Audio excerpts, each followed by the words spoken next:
Okay, we are live. We'll let it breathe just for a moment here. Bring on Facebook, the good folks over there. We got Monday Night Football fixing to kick off, and we're good. Welcome in, everybody. It is the Mile High Huddle podcast, the aftermath episode. I'm your host, Chad Jensen, and with me, my fellow football priest. You know him, you love him, Zack Kelberman. Zack, we have a lot to get into tonight. We got to see what's on everybody's mind, of course. But first things first, what did Sean Payton say about the decision? He addressed it last night, kind of gave some info after the game, the decision to place Dre Greenlaw on injured reserve. He basically said the way I took it was Dre Greenlaw didn't heal on the timetable that the Broncos thought he would heal on. And they decided that it was just safer and easier at this point to get him fully healthy for the rest of the season, put him on IR. He'll have to miss 3 more games now, and hopefully he'll be 100%. But it was a slight but not overt admission, Chad, that the Broncos did bungle this situation to an extent. Yeah. Their timeline, just their read on it wasn't right. Whether he was more injured than they thought, he obviously needed more time than they thought. But there's still a part of me, Zack, that wonders, did he have a setback? Has something happened? But we'll probably never know.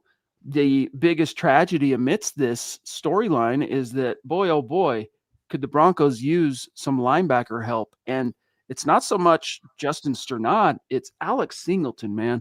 Alex Singleton just does not look like the guy he was pre-ACL. And that was always a limited player to begin with. He couldn't run before that. And now he's definitely limited by the injury, and he looks just archaic out there. I don't want to be too disparaging, Chad, because he's a solid locker room guy. He's a fan favorite, but he cannot run in coverage any longer. No, it's brutal. And the Broncos, I don't know how much longer you can allow it to go on. Papa Bear, great to see you tonight. One of our awesome superstars. Mount Rushmore, and of course, a dear member. Thank you, Big Dog. He says, good evening, Broncos country, hashtag 11-6. So a slight modifier with the Broncos now, Zack, at 1-2. The Chargers, basically because they've beaten every team in the AFC West to get out to a 3-0 start, essentially have a 2-game lead over everybody in the division, including the Broncos. Yeah, I don't want to give anything away for Kelberman's Corner tomorrow, but I'll give a quick teaser as to one of my points. Don't let anyone fool you about next Monday night, the Broncos and the Bengals. That is a must-win game for the Broncos now. I know it's still early in the season. A lot can change, as last year did, but they cannot start 1-3, Chad. They have to even it up by defeating what should be an inferior Bengals team without its quarterback, Joe Burrow. Indeed, man. We gotta see a killer instinct. We haven't seen that in this team this season. I mean, we didn't really see it. It flashed at times last year, but we gotta see it, man. This is getting out of control. 2 fourth quarter meltdowns in a row. Sam Bam, what's going on, Big Dog? Great to have you. Talk about another superstar and a dear member. Very generous super chat, Big Dog. Thank you. Says, hi guys, another tough loss yesterday. It really hurts since the Broncos have lost the last 2 games by a combined 4 points. But I believe the Broncos will be better going forward. On to Cincy. Go Broncos, 11-6 still. Yeah, you know, Zack, kind of interesting today via conference call. Sean Payton, hey, coach, what's the biggest difference in the teams that struggle to finish games and the teams that actually do finish games? Quote, I don't think I can ever recall being with a team that always finished and never struggled. In other words, it's a journey here. So when the season's over with, let's look at this team and say, hey, can they finish? We'll be able to point to week 2 and 3 and say, basically, we weren't able to. But I think of certain teams I've been a part of or coached, I think the corrections and the improvement, any good team really, and even last year, we had a wild card playoff team. There's a stretch where you begin to win games and you play better. That's what's due for this team. That's what has to happen for this team. That's what has to be on our horizon. Close quote, Zack. So he's trying to manifest that stretch, right, where they pull out and start playing like we expected them to. Yeah, I was kind of checking out there and rolling my eyes, and it had nothing to do with what you were saying or because you were reading it, Chad. It had to do with what Sean Payton is talking about, because I'm so tired of it being just talk. At this point, we're going into week 4 now. The same things we've heard coming out of OTAs, training camp, the preseason, going into the regular season. Don't talk about it, be about it. I want to see the corrections on the field, not just hear that you're going to be better, that it's on you. Obviously, it's on you. $18+ million a year. The buck stops with you if you're the head coach. Go out there and make the correction and stop talking about it. No doubt. And sorry, guys, I woke up today a little bit under the weather, so I'll try and make sure my mute's on if I got a cough or something. Brad, B-Rad, as I like to call him, a superstar he has become, and a member. Thank you, big dog. Says, after some time to think, he's slept on it, Zach. He's gotten himself a night's sleep. He's worked out his hormones. It is the aftermath. And he says, I think we will be okay. Think about last year's start, 0-2. Also, 1-2, because they won in week 3. It's a little bit different order, but still 3 weeks in, or I should say entering week 4, 1-2. 11-5 is still very possible. I feel like all the phases will come together in this Cincy game, and we will move on. Sometimes, yeah, I was about to correct it, but thank you, B-Rad, for the second super chat, buddy. Hey, dude, it's all good. We all still struggle with this whole 17-game arithmetic thing. We were so used to the old way it was for so long. But yeah, Zach, I think every team needs a kind of a get right opponent. And at the risk of overlooking the Bengals, perhaps that's who it is. Maybe this week is their get right game. I said after week 1, the Broncos were humbled by a victory considering how poor they played on offense. And now they should definitely be humbled some more coming off of 2 straight defeats. The Bengals are not going to be a pushover by any means. They just got blown out. They're going to be very ticked off. They're going to be wanting to avenge that on a national stage like Monday Night Football. Jake Browning is still a capable backup. They have weapons on offense. They have some good players on defense. The Broncos cannot get, and they shouldn't be at all, too high and mighty thinking that they're this better team. They can walk all over the Bengals. They have to bring it all 4 quarters next Monday night. No doubt. Guys, we have a lot more to get to tonight. Obviously, we are just barely getting started, but guess who's back? Not only is football back, but so is Underdog, the best place to make picks and win money all season long. It's so easy to play on Underdog, guys. You just pick whether your favorite players are going to go higher or lower on stats like touchdowns, receiving yards, interceptions, and more. That's right. Get your picks correct, and you can win up to 5,000 times your cash, and you can play with as little as $1. So if you think you've got a beat on what Bo Nix's or any Broncos player stats are going to be in week 4, download Underdog and win some money today. Guys, it is so much fun playing Underdog. I mean, it's fun enough watching our favorite team, right? But winning money while watching football, I mean, it's a touchdown. So, guys, download the Underdog app today. Sign up with our promo code MHuddle to score $50 in bonus funds when you play your first $5. That's promo code MHuddle. Millions of fans have already won billions making picks on Underdog. Will you be next? Underdog, make picks, win money. Be 18 plus, 19 plus in Alabama and Nebraska, 19 plus in Colorado for some games, 21 plus in Arizona, Massachusetts, and Virginia, and present in a state where Underdog Fantasy operates. Terms apply. See assets.underdogfantasy.com/web/play and get terms _DFS_.html for details. Offer not valid in Maryland, Michigan, New Jersey, Ohio, and Pennsylvania. Concerned with your play? Call 1-800-GAMBLER or visit ncpgambling.org. In New York, call the 24/7 Hope line at 1-877-8-HOPE-NY or text HOPE-NY 467-369. All right, back to the chat we go. I want to give some props here to Mailman Ossendorf. I think we can say thank you, buddy. Appreciate you becoming a member. It means a lot. We got some good stuff coming. Tomorrow, of course, is Kelberman's Corner for members only at noon. Hot takes that hold water. I'm sure Zach's got some fiery stuff to talk about tomorrow. It's going to be fun. Broncos Book Club, of course, on Fridays. And we're rolling out more and more stuff starting this week. We're also going to have a Discord server coming here in the next week or 2. So look for announcements on that. We want to really invest into the community that is our MHH YouTube family. And so thank you, Mailman, for becoming a member. Really appreciate you. Zach, I got to get your thoughts. Riptide, real quick. 5-2 incoming. Thank you, buddy. Every single team on the schedule is beatable, even the Eagles. Yeah, you got to really have your ducks in a row to take down the Eagles, man. They're a good team. But yes, Zach, you can win any given Sunday.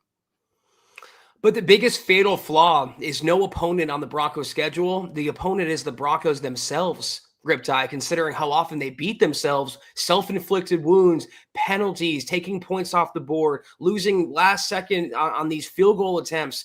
The Broncos are the Broncos' own worst enemy. If they can just get out of their own way, I agree with you. They can take down any team on the schedule, but they haven't proven they can do just that quite yet. No doubt about it. Thank you, Riptide, buddy. It's great to see you. For now, this team's got to take it one game at a time and get off the schneid. They're officially on the schneid. They're 2-game losing streak. Got to snap that. Taylor Christensen, my brother, great to have you. Thank you for being a member. Thank you for the super chat. Helps us keep the lights on. He says, 12-5. I'm still Bo leaving, and so should everyone. Zach, you know who else is Bo leaving? Sean Payton. Sean Payton essentially has refused in his 2 pressers post Chargers game to really critique or put any kind of criticism on Bo Nix. In fact, today he was asked about the offense's performance around Bo Nix, and he basically said, I won't read the whole quote, but he said, I think it was too inconsistent. There were too many minus plays. He went on to say, I would say yesterday that the job degree difficulty factor, it was a hard day to play quarterback when your average third down is 3rd and 11. If we're not more efficient on first down, even the best in our league are going to struggle with numbers that we gave him on 3rd down. So Zach, kind of a shot across the bow of the offense saying, hey, you're failing the quarterback. Let's go. Bo Nix himself, for what it's worth, at the podium yesterday, Zach, we were live while all this is happening, right? But he took ownership, said he's got to be better, lamented his misses, and also did talk about, Zach, how the Broncos kept putting themselves behind the sticks, whether it was penalties. He talked about how he's not sure he's ever seen an offensive offsides penalty before. We got, what was that? Adam Troutman, if memory serves, who was it? I think it was Troutman. But I digress here. Sean Payton doesn't want to criticize Bo, but Bo will criticize himself. However, you got to keep that short term, move on to the next game. Yeah, I've noticed that Sean's gone kind of out of his way to protect Bo Nix, and that's simply because it would be a reflection on himself and his coaching and his project and his long-term plans, and he would never do that, Chad. Like, look at last week with the Bo Nix interception, with Nick saying himself that he just missed, and he said that twice. What did Sean Payton say? It gets tipped. I think it gets tipped. Yeah, I'm pretty sure it gets tipped. I understand why he's doing it, but it should be okay to say that Bo missed on some throws that he should now make in his second year. He was billed for his accuracy, and it was not on display yesterday. Others underperformed around him, but as the quarterback, he has to step it up. No doubt about it, man. Look, we're all disappointed in the team thus far, but Bo Nix has been the singular biggest disappointment through 3 games. Cody Dubb, my brother, thank you for the super chat. Thank you for being a member as well. He says, the flea flicker, I felt Bo wasn't set. Sutton, when I look back on the overthrow, I felt the route and ball tracking could have been better. The other overthrow, Nix had to get it off fast, couldn't get set. Yeah, I mean, there's always the mitigating factors. And even Sean Payton, I'll just paraphrase him this time. He's like, look, man, he was asked, hey, are you going to sit down and have a conversation with Bo Nix about these dadgum overthrows? And he's like, well, they were by inches. He missed by inches. So no, I got to be careful. In other words, Zach, not to overcoach him. Now, if he's throwing him short and into coverage and throwing him inside and putting the ball in danger, yeah, maybe I have that conversation. But nevertheless, on that Sutton route on 3rd down that could have helped ice the game late, that DB, I forget which one it was for the Chargers, but Sutton gave him the little double move out and then up. And the DB on the double move put just enough contact into him to interrupt his momentum. And that was the difference. Like, credit to that DB. Like, little did he know that there's a reason why they're trained to do what they do, Zach. But little did he know that saved a probable, if not a big play, possibly a touchdown. Yeah, I've been a big Bo Nix apologist. I'm not going to lie. He should have made that Marvin Mims throw on the flea flicker. That Yeah. was on Bo. He did not set his feet. He was a little erratic in the pocket. He had some jump passes. You talked about, Chad, how his vision as a runner was a little questionable yesterday. So, again, it wasn't the cleanest game from Bo. It wasn't just Bo Nix, but it's okay to say we demand more from a quarterback that I just build and hyped up to be a potential top 5 guy within a year's time. Yeah. It's all fair. Right now, the criticism is fair. And Zach, we've been around during the Drew Lock derangement era and at times Russ, where the criticism and the hate and the shade wasn't fair. Right now, it's earned. Let's hope Bo Nix can also earn it back, for lack of a better term. Sam Bam jumping in again, brother. Thank you. Thank you, son. You're a prince. You know this. He says, since he needs to be a win, no exceptions. Philly is an understandable L if so, but I think they will go 7-1 between weeks 6 through 14. The bye week is week 12. Go Broncos. Yeah, I mean, we can go game by game if we want through the schedule, but I think that would be if you beat Cincy, pardon me, and you lose to Philly, Zach, going 7-1 between week 6 and 14 would be mandatory if you want to have play some January football. I'm looking at it right now. That's the Jets, the Giants, the Cowboys, the Texans, the Raiders, the Chiefs, the Commanders, and the Raiders again. And while it doesn't seem right now to be overly daunting, there are a few good teams in there. And right now, the Broncos, Chad, they cannot be taking anyone lightly. They cannot be considering themselves an elite team. They cannot get too high on their own press clipping, so to speak, because they should consider themselves in the same category as the Raiders, for example. They are just as dysfunctional at times, and there's a lot to clean up. So every game, week by week, we're going to have to approach it looking at it individually, and it's a must-win starting Monday night. By the way, Sean Payton said today that the Broncos very much believe, look, we lost to 2 really good teams, and we believe we're also a very good team. One of those teams, he basically said. They got to prove it. Triple C in the house. Colby, he's a Facebooker. He's a YouTuber. He's a member at MHH YouTube. And for that, we thank you, Big Dog. And for the Stars, he says, we have to win 2 games now, in my opinion, that we really didn't expect to win to compete for the division. Well, I didn't expect a win in LA. I did expect a win against the Colts before the season. And even after I saw the Colts in that season opener, I expected a win. So I would say that they've really only lost one of the games up to this point, Zach, that I expected them to win. But the point here, winning 2 games in a row right now would require vanquishing the Bengals and the defending world champs. Yeah, and like I said, Colby, I think the pragmatic approach is to take it one game at a time. So we're on to Cincinnati. That's how we have to look at the Broncos schedule. It's too tough entering week 4 to envision what week 13 or 14 could look like, because the Broncos could also flip a switch, Chad, and they could put it all together, and we wouldn't be having these conversations at that point. We've got Tucson Phil checking in on Facebook. What's going on, Phil? Great to see you, Big Dog. Thank you for your support and for being here as always and contributing to the conversation. It says, good evening, Chad, Zach, and Deacon Scott. I am hoping we finally decide to stop beating ourselves. Hashtag Buckham, MHH for life, Broncos for life. Yeah, self-inflicted wounds. I mean, how else can you describe? We've already touched on, again, the lack of a killer instinct. 2 games in a row, you squander fourth quarter leads. But the 10 penalties. So they now have 34 penalties through 3 games. They're averaging now, Zach, double-digit penalties per game. That's untenable.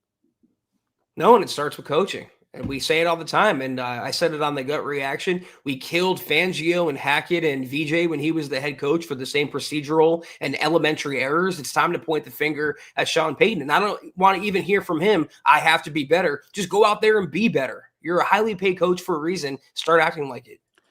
Actually, I may have just barely gotten that wrong. I got the number wrong. 24 penalties opponents have committed plus 10. It's 14 that they've committed plus 10. So it's 24. Still too many, Zach. And even having 10 yesterday, oof. I mean, the ones that were the killers were the Hufanga suplex, all right, when the Chargers are trying to drive down and tie the game. That was brutal.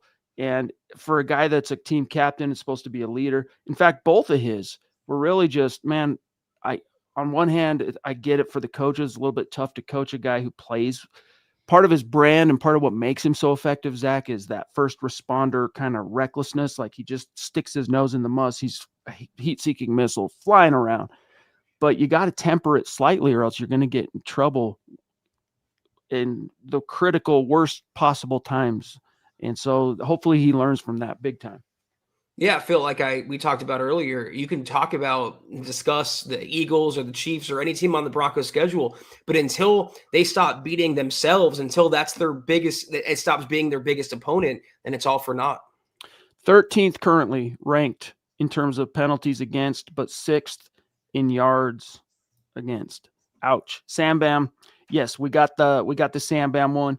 And yes, it's got to be the Philly one. I don't know, Zach. Right now, if I had to pick, I'm picking the Broncos to probably lose that game.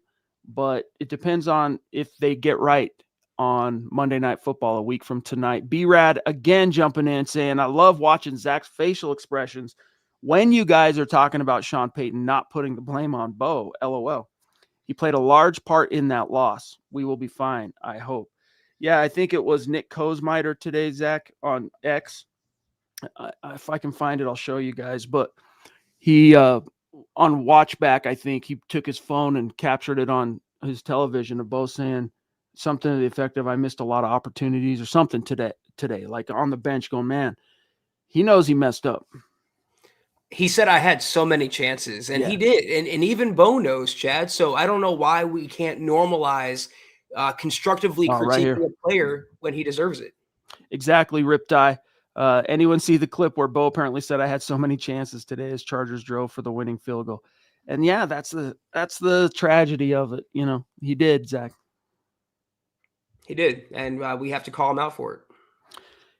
At this stage, he's been a disappointment. Has he been, bottom? What I don't even know where he's ranked now, Zach, coming out of week 3 as far as PFF, but he's also done some really good things, man. Like it's just you can't be a top shelf quarterback though, Zach, and be that inconsistent.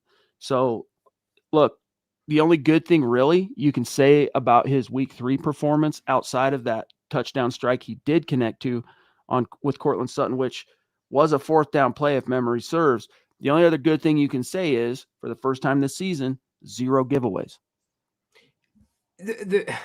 I don't know. We talked about this last night. We'll talk about it all week, and people want to put blame on one thing or the other. But if there was a pie chart for it, I think the quarterback deserves a lot of it, because if they made those throws, even 2 of them, we're not having this conversation, Chad. If you switch quarterbacks and you put Herbert on Denver yesterday, it would have been a blowout victory for the Broncos going away. I think that says a lot. Yeah, and that's kind of the message that it seems the Broncos are really kind of clinging to. Riptide saying, I respect him for that greatly. Thank you, buddy. Yeah, I mean, you gotta walk that razor's edge of being a quarterback who's unafraid of taking chances and pushing the ball when you need to, but also is wise enough and accurate enough with your arm to be able to minimize and guard against the giveaways, which in this league, Broncos got lucky in week 1, losing the turnover battle, but winning the game. Most of the time, the vast, vast, vast majority of times, that's not how it's going to go, man. You're going to lose. And I'll say this for Sean Payton. I've been very critical. I will continue to be, as have you, Chad, but he schemed those players open. The Mims flea flicker, it was a ballsy call that worked in that situation. Bo Nix should have put it on him. Some of the throws should have been made regardless of how much Payton wants to protect his quarterback. Well, and part of what makes those misses so tragic for Bo Nix is the way the Chargers play defense, and especially against the Broncos, was they kept that shell over the top. Their whole thing is keep everything in front of us. They tried really hard, Zach, not to give them anything over the top. And of course, no defense is going to be perfect in every little aspect. Like sometimes the opponent's going to get you. And the Broncos did get them on a few, whether it was play action stuff, flea flicker, where the safeties come crashing down or they get drawn away from another route. and you get that chance over the top, and against a team like the Chargers that plays as disciplined and as well as they do, when you get those chances, baby, you got to hit them. And, that's the mark of a team that's kind of been through some battles, Zach, and has learned how to come out on top. Like, I think back, for example, any of you guys who were around for the 2015 Broncos Patriots game that went to overtime in the blizzard, right? Sunday Night Football, and CJ Anderson, that's the game he ran it in overtime for the game winner. And in that game, Zach, it went back and forth. And it was Brock Osweiler starting for an injured Peyton Manning. So it was Osweiler versus Brady. And there were several forks in the road in that game where it could have not gone the Broncos' way. It could have blown up in their face. But Osweiler consistently, when that similarly well-disciplined defense of the Patriots gave him just a sliver, just kicked the door open like this, he capitalized on it. And where does it come from? I mean, he was only a few starts into his starting career as an NFL quarterback, even though he was in his fourth year. That was his first opportunity starting, not first game, but I digress on that point. He still, Zach, managed to really execute in those moments. And Bo Nix he's got to find that killer instinct and that ability to capitalize when the chips are down. What do we always say, though, about the Broncos for the last 10 years? They're learning how to win and become consistent winners. And like you've always said, it seems like every yard, every point, every victory is a struggle for this team. They are not nearly good enough, Chad, to overcome having the ball literally slip out of their fingertips and giving up touchdowns on the field. They need to make those plays. I hate it when my key commands don't work. B-Rad, brother, thank you for jumping in again on Super Chat. Says, Bo has to evolve his game so he doesn't hit the sophomore slump. Use his legs, stop overthrowing receivers. The tape on him is out. Got to change it up. That's another thing we touched on yesterday, where usually those legs are a saving grace for the Broncos. And he almost got that long third down at the end of the game where he came up just short. And a lot of guys were complaining about it last night, Zach, that Sean Payton shouldn't have punted. They should have gone for it on that fourth down late.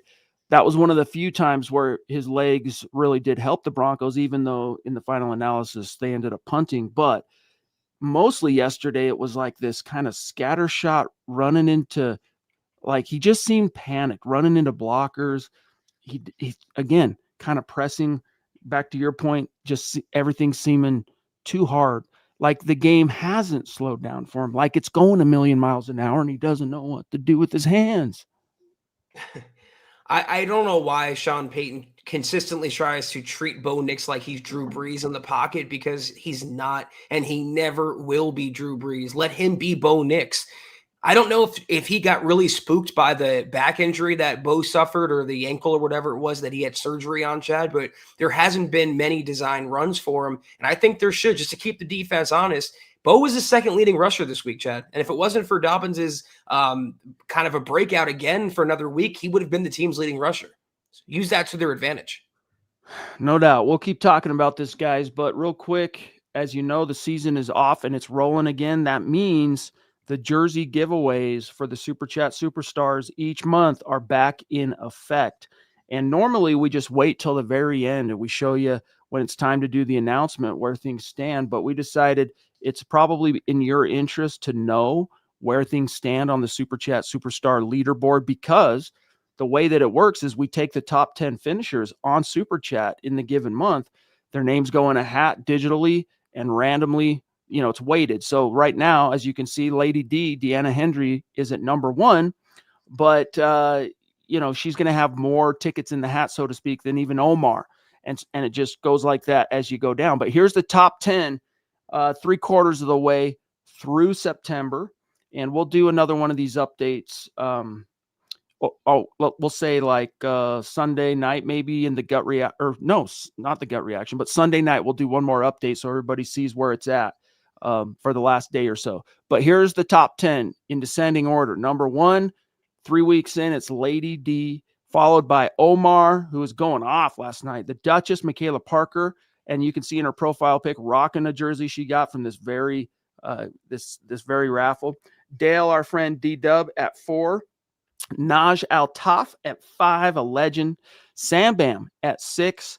The Ronk at 7, Coach Chris at 8, Chris Hernandez at 9, and then rounding out the top 10, Cody Dubb. But yeah, there's a few of the names just out of the top 10, like Ted Wunderlich, Papa Bear, Riptide, James Todd, Boise Man, etc. So that's just giving you an idea where things stand, and we're going to put a post up in the YouTube community. And it's the type of thing also where when we get the Discord rolling that you'll be able to log in at any point and see where it's at. So thank you for that, Mr. Producer. Lady D, speaking of, jumping in, top rope super chat. Love you so much. Thank you, Deanna. Stoked to see you in about a month or so. She says, evening guys in Broncos country, don't hate me, but what about bring back Lavelle Bailey to a minimum contract to play linebacker? He knows our plays, so he could help quickly for little money to get us some help. I go back to coaching, MHH for life. I got to be honest, Zach, I thought that was the obvious move was going to be with Dre Greenlaw going on injured reserve, that they would sign Lavelle Bailey to the active roster, but that has not happened yet. He's been kind of chilling on the practice squad. They elevated him for one game, and that was only the season opener. It's been Garrett Wallow being activated the next 2 games, and then all 3 games, Adam Prentice was elevated from the practice squad, not signed to the active, but elevated. So unless something changed in the rules, they're going to have to waive Adam Prentice or sign him to the 53. So, because you get 3, right, before you can just put him back on the practice squad. So that's a situation to monitor. And why have they done that? Because of special teams, and how has that availed them? It really hasn't. And I really am a little peeved by Peyton's insistence on the kicking game and having certain players for special teams. That's a whole other conversation. Deanna, I love you for this idea because I think Bailey, no one could look worse to me than Singleton in coverage and at times Sternad in coverage. So I'm giving Bailey a shot for sure.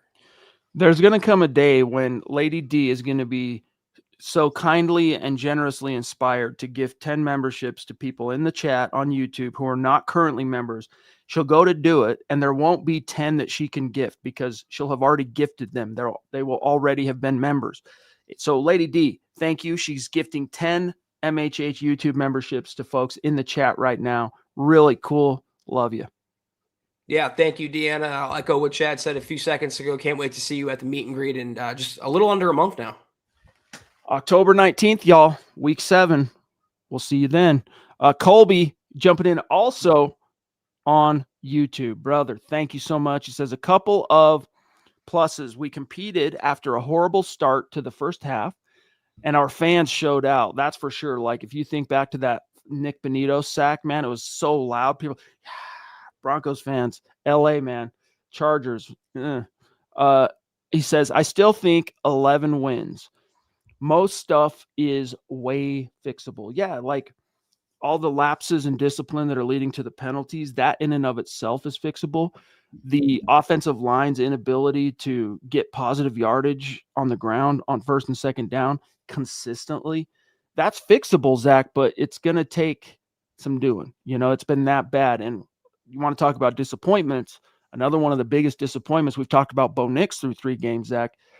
Quinn Miners has not only has he not played, pardon the double negatives here, but like a second team All-Pro, which is what he is currently, but he's actually arguably been one of the, if not the worst guys on the offensive line through 3 games. So the best players need to start, or the highest paid players need to start producing on a level commensurate with their paychecks. And Miners has not done that. About the only guy on the offensive line I could say has done that, Zach, is Garrett Bowles. Ben Powers off and on. Wattenberg, I'm ready to just say, hey, Alex Forsythe, let's give it a shot. We already just talked about Miners. McGlinchey, yesterday was probably his worst game, but he's been the second least of their worries up front. What isn't fixable, though, is a hard-headed coach with rock-solid job security. And that's what Sean Payton has, and that's what Sean Payton is. So until he changes his ways and looks at himself in the mirror and points the finger at himself and is honest about it, it's going to be more of the same, unfortunately. We have got, not to be confused with Pat Surtain, we've got Fat Surtain in the house, dude. I love it. He says, good evening, boys. Can't wait to see y'all at the meet and greet. It'll be my second Bronco game ever. slow start to the season, but I believe. Cheers, dude. That's going to be awesome. And just like, I've said this before, but so many of you, obviously, you have a handle. Your real name, we can deduce, is not actually Fat Sertan. So when you come to the meet and greet and you come say hi and shake our hands and hang out, make sure you connect those dots for us. All right. But dude, looking forward to it. Thanks, buddy. And he still believes, Zach, after the slow start. Yeah, we appreciate that for real. I cannot wait to meet each and every one of you, including you, Fat Sertan, at the meet and greet. And again, just a little under a month now. I can't believe how fast it's coming up. Riptide's jumping in to say, "Go Lions, beat the Ravens." Absolutely. I mean, they're not a division foe, but they are a conference foe. And last I checked, it was tied, unless it's changed. I haven't really been paying that close of attention, although I do have it up on the TV right now. Yeah, I'm just hoping for a good game. A lot of offensive fireworks. 7-7 currently. So yeah, thank you for that, big dog. Appreciate you. Let me grab a few comments from the members. Todd Ostendorf jumping in to say, the unfortunate truth is that Singleton has not been at his prior level even. No doubt. We needed more insurance at inside linebacker and only addressed it with a veteran that has spent the entire year hurt so far. Amen, amen, amen. I mean, everything you said here is absolutely true. And I'm starting to question whether keeping Karine Reed was the right decision. Not because I don't believe in Karine Reed, Zach, but we know how reluctant, let's just say, the Broncos coaching staff is as a whole to, in regular season play, rely on a rookie in any way, shape, or form. So unless every dude breaks his leg, you're not seeing Karine Reed. So why are you carrying him? The future upside. Hopefully, even maybe, Zach, some of that future, we get to see it maybe the second half of the season. But again, I don't know how much longer you can live with Alex Singleton playing at that level out there, dude. It's been bad. And if it keeps getting worse, I think we have to have a conversation about the 20th overall pick and where the Broncos maybe could have went with hindsight instead. Jay the Reactor throwing down on Super Chat last night, pulling the trigger on becoming a YouTube member tonight. Brother, thank you so much. And this is a message to you, Jay, and everyone else in the chat who is a member. Guys, when we do these members-only streams like Kelberman's Corner tomorrow at noon Mountain Time, 2 p.m. Eastern, we want you there. There's a reason why we're doing them as live streams. We want you to sound off and contribute to the conversation. So be there, be square, so to speak, tomorrow, noon Mountain, 2 Eastern for Kelberman's Corner. Thank you, Jay.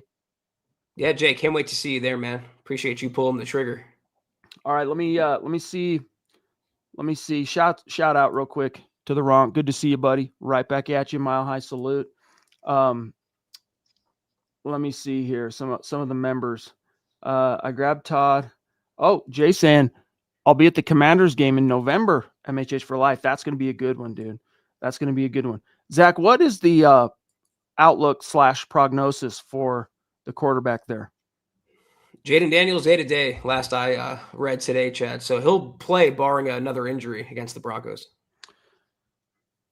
That's going to be a good one. Shout out to Pearl, who's saying 100% to what Zach said.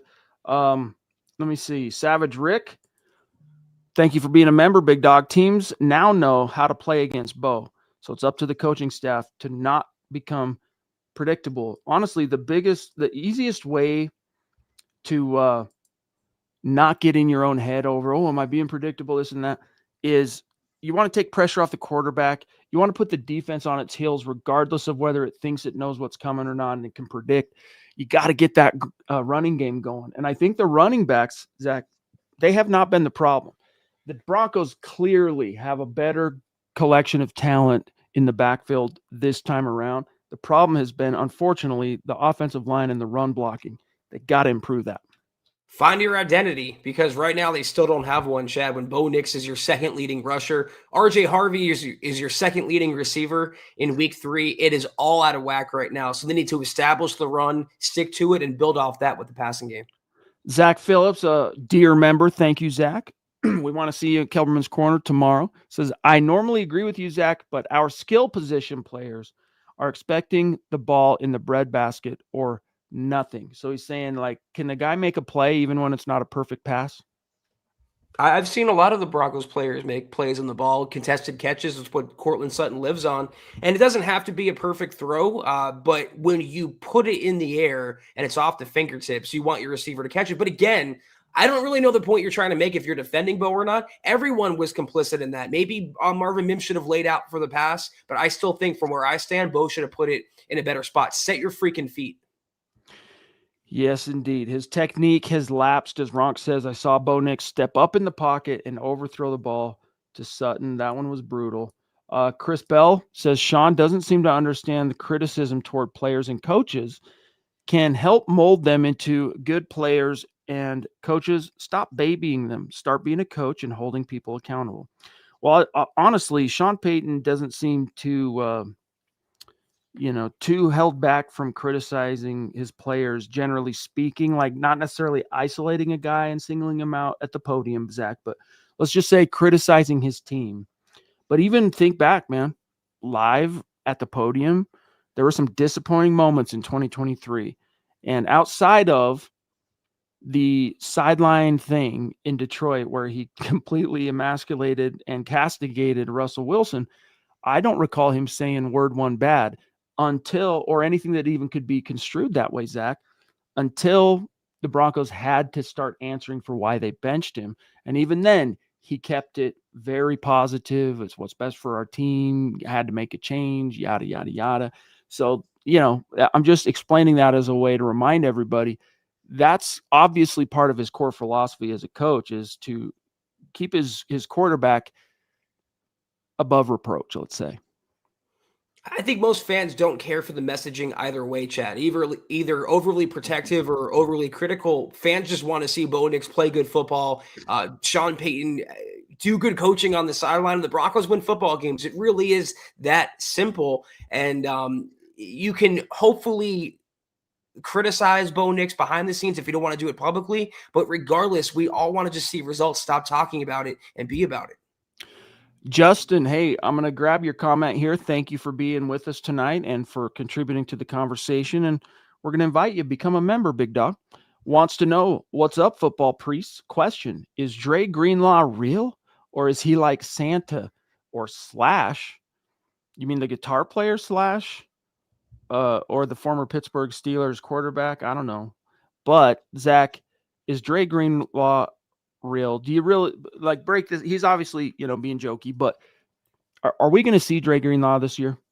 Fans are genuinely worried we're not.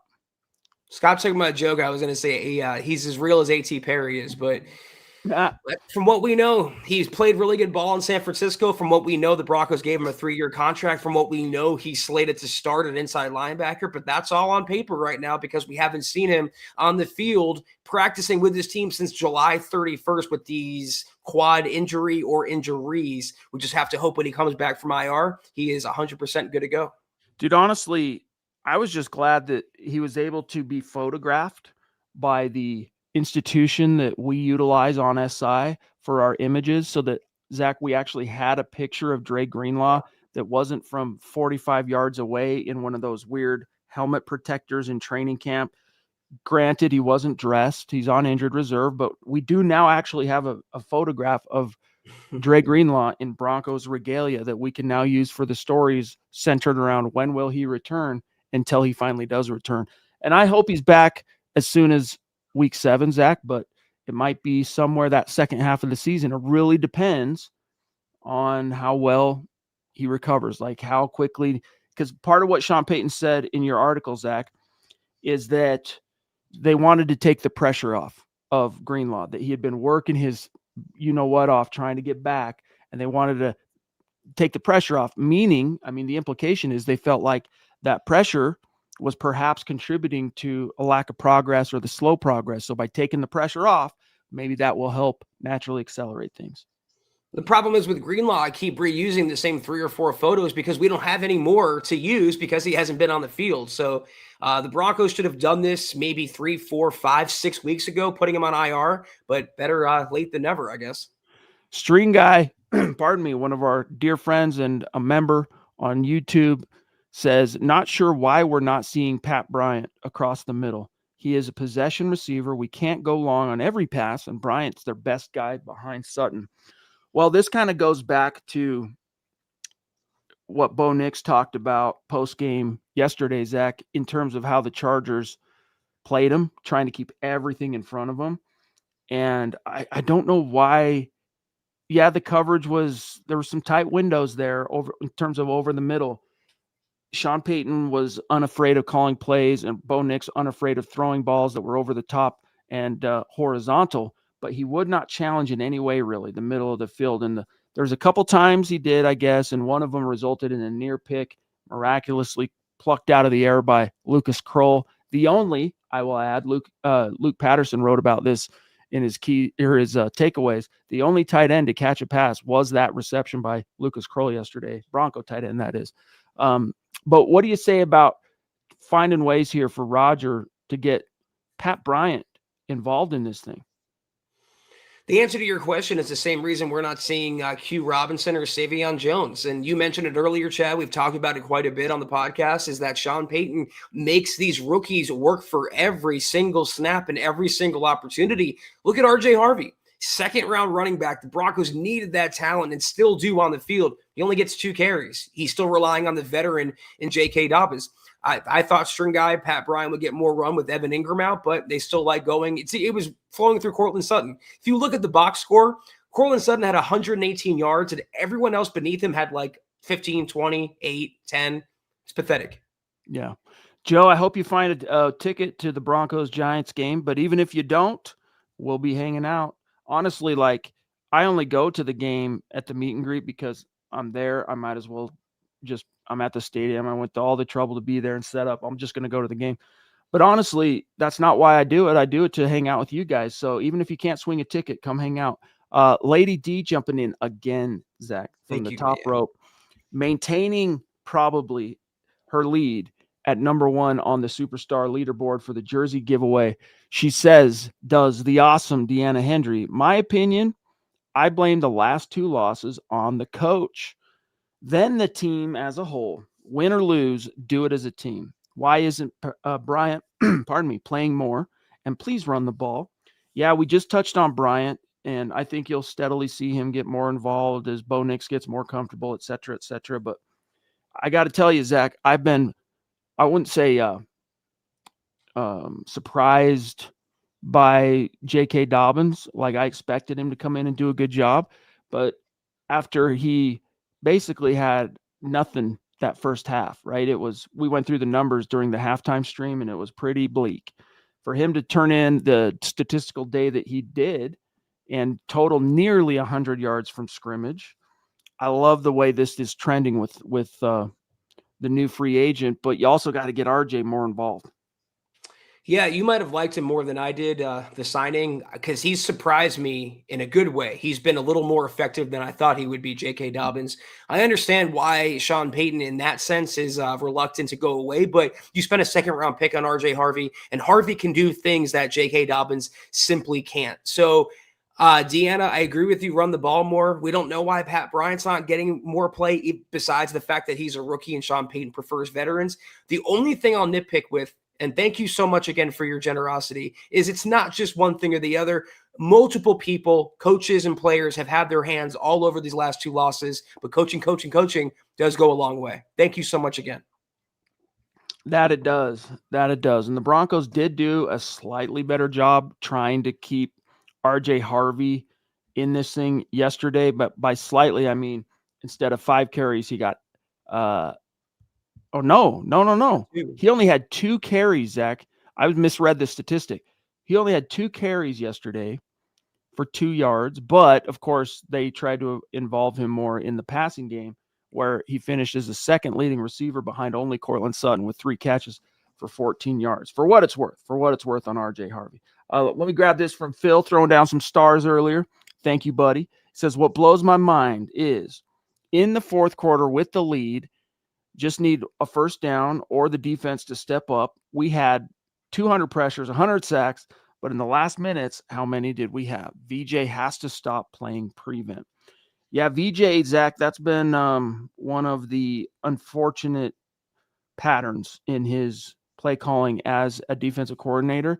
He does a really good job until the chips are down. And then it's almost like he panics. Like he goes, like, I don't know. But at the same time, I'll throw this at you, Zach, and then let you answer for Phil, is in the spirit of the other side gets paid too, point to another quarterback playing better than Justin Herbert is through 3 weeks. Like, that dude's operating at a very high level. And even that game-tying touchdown, dude, Riley Moss, sorry, buddy, you're on the wrong side of that, but can you have better coverage than that? Like, he just barely mistimed or misplaced his hand to like block it away. Credit them. And that's sometimes, Zach, that's all you can do. And in that situation, hats off. Small counterpoint, Herbert is doing nothing differently than he did in the last matchup when he systematically diced up the Broncos defense. So that's the issue that you have, I think, Chad, I'll speak for myself, I have with VJ, is the lack of adjustment, the lack of a counter plan and a counter plan. And they come up small in the fourth quarter in crunch time. It has been that way for almost a decade, going back to 2017. That was one of the great things about the Wade Phillips defense, by the way. And we only had it in the modern era for 2 years.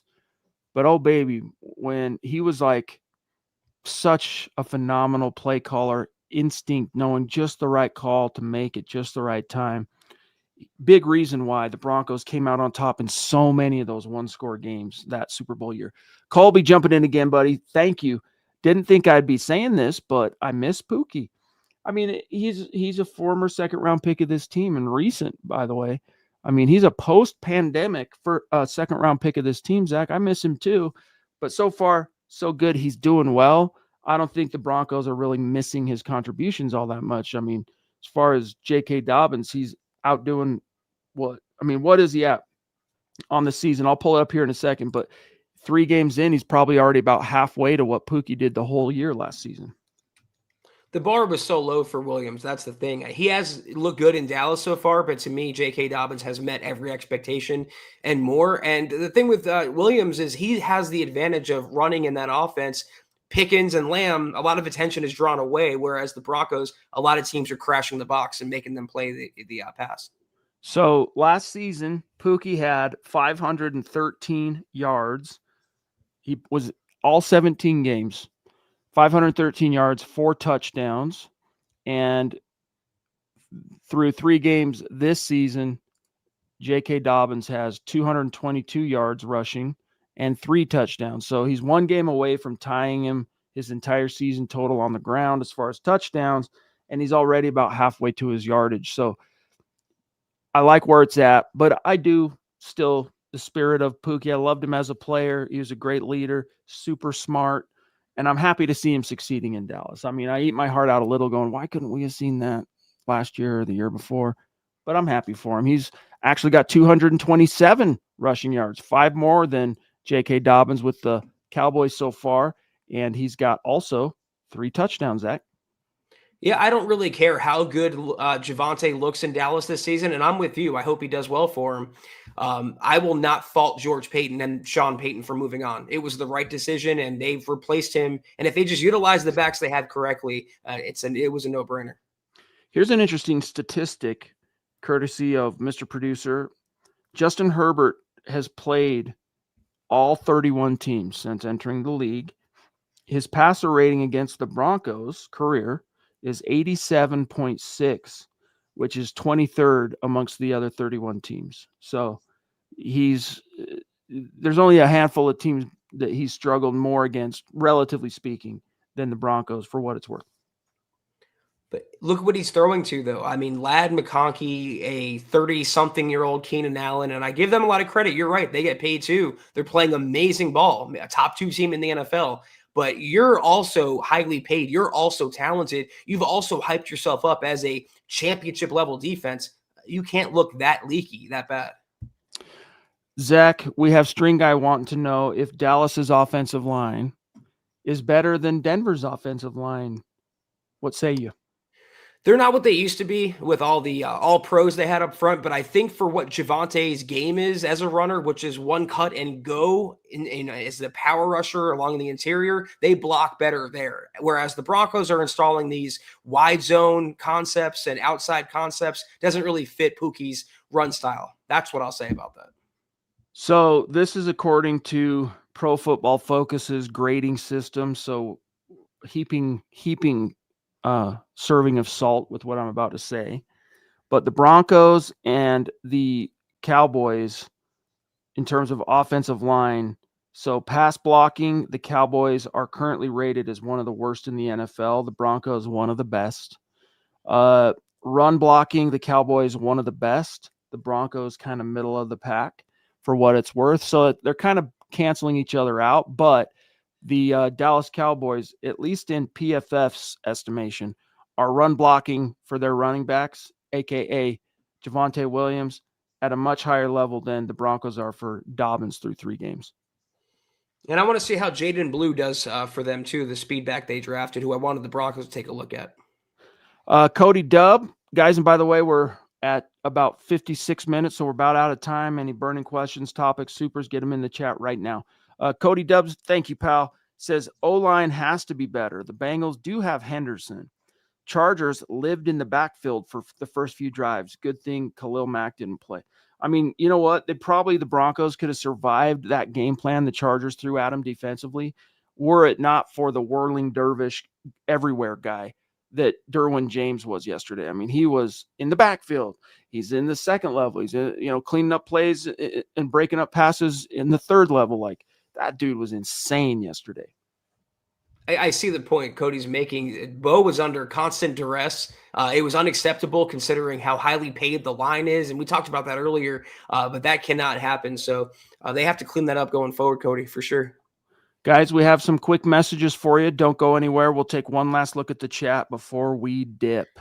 Tremendous episode, as always, of the Mile High Huddle podcast. If you're not doing so, please follow us on X at the MHH Pod. You can follow the main account on X at Mile High Huddle. Chad at Chad and Jensen, myself at Kelberman NFL, and Scott, our producer, at Scout Kennedy. If you guys want some merch like we're rocking each and every single podcast, check out MHHmerch.com and get you some. If you haven't done so yet, please drop us a like at Facebook.com/Mile High Huddle Pod. You can find us on Instagram at Mile_High_Huddle. If you're listening on Spotify or Apple Podcasts, make sure you're leaving your football pre-save 5-star review for a chance to win some merch each and every single month. But if anything, y'all, please, very important that you subscribe, you like, you share this video and every video you see on the MHH channel. It really helps us grow and reach more Broncos fans just like you. One last call out before I grab our friend. By the way, Josh, dude, I can't find you on X anymore. You got to tell us what your handle is. Every time I try to tag you now as a thank you after nights like this evening, I can't find you.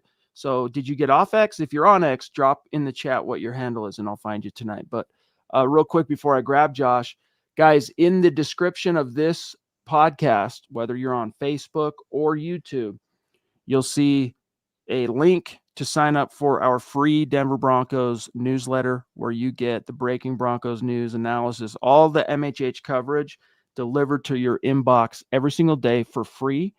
Please smash that link, sign up. We're also going to be doing some giveaways here in the very near future for people who have signed up, starting with yesterday's date. So from 9/21 in the next little window here, we're going to be doing some giveaways, some signed stuff from us, and some personal cool Bronco/MHH swag. So hit the link in the description that says sign up for the free newsletter. Appreciate you. Josh, Bootboy 90, thank you, bud, says a team loss all around. Bo missed throws, running backs and O-line, terrible, minus a couple chunk runs. Coaching was questionable. Defense fails in the clutch. Way too many penalties. Long season ahead, Priest. Now, I know what you meant by that, but I will say the same thing back at you, Josh, but with a slightly different context. Long season. There's a lot of football left to be played. The book is not yet written on the 2025 Broncos. Everything you just said in terms of your observations, I don't disagree with. But I do think there's still plenty of row left to hoe. I mean, 3 chapters into the book, we don't know yet how it's going. I mean, every once in a while you can kind of predict who the who done it. Like every once in a while you can see it coming. It's telegraphed by the author. But in the game of the NFL, Zach, where parity reigns supreme, we don't often see it. I mean, we sure as hell didn't see it 3 games into last season that the Broncos were winning 10 and making the playoffs. So Sean Payton emphasized that yesterday and today. We're just getting started, guys. Relax a little bit. I don't think it's going to be a long season in the sense of, oh, here we go again every single week. There will be setbacks, but I think this is the week they start getting back on track. All I read there, all I heard was coaching. And the book will be written. And that's the only word of caution I will give here if Sean Payton doesn't change his ways a little bit and be more flexible with the offense. Great to see you, bud. And again, tell me what your handle is so I can find you on X, man. You disappeared on me. Phil, yes, Orange and Blue View is back starting 2 nights ago. Myself and Ron, I'm just filling in until we make a decision permanently on who Ron's co-host is going to be, but he's been on the sideline being a patient boy for too long, and the season was already a couple weeks in. We weren't going to sit on our rest on our laurels any longer. So it's back. The 7 days a week thing is officially back in full effect at MHH as far as our live stream pods. So anyway, guys, mile high salute. Special shout out to the great Super Chat superstars and supporters helping us keep the lights on tonight, like the Lady D who's throwing down supers. She's gifting memberships. Thank you, the Papa Bear, Sam Bam getting their Super Chats in before we even went live. Love you guys. B-Rad, Mailman becoming a new member, Rip Die multiple supers and already a member. Same with Taylor. Cody Dub, multiple supers. Appreciate you, big dog. Colby on Facebook, Colby on YouTube. Phil, great to have you, buddy. Let me see here. Fat Sertan, thank you, buds. Great to see you tonight. We're stoked to see you at the meet and greet. Jay the Reactor becoming a member. Let's go. Let me see. Oh, Chaos Josh, aka Bootboy90, taking the 60 bus to the MHH podcast. And then Chris Bell jumping in at the 11th hour as we're about to sign off with an actual super chat, a dear member saying, best pod ever. Thank you, brother. Thank you, Chris. We love you. Appreciate you. Guys, we're off as a tandem until Thursday. But don't forget, if you are a member, tomorrow at noon Mountain, 2 p.m. Eastern, Kelberman's Corner. If you're a member, we want to see you in the chat live. Of course, if you can't make it work, something or other, it's going to be there for you to watch whenever you get a chance for members only. But we want you in the chat. So tomorrow, don't forget, Kelberman's Corner at noon Mountain, 2 Eastern. Hot takes that hold water. I will see some of you there. Others will see you Thursday night for the preview episode of the Broncos Week 4 contest, or part of the preview for the Monday night game. Take care. Have a great start to your week. And as always, go Broncos.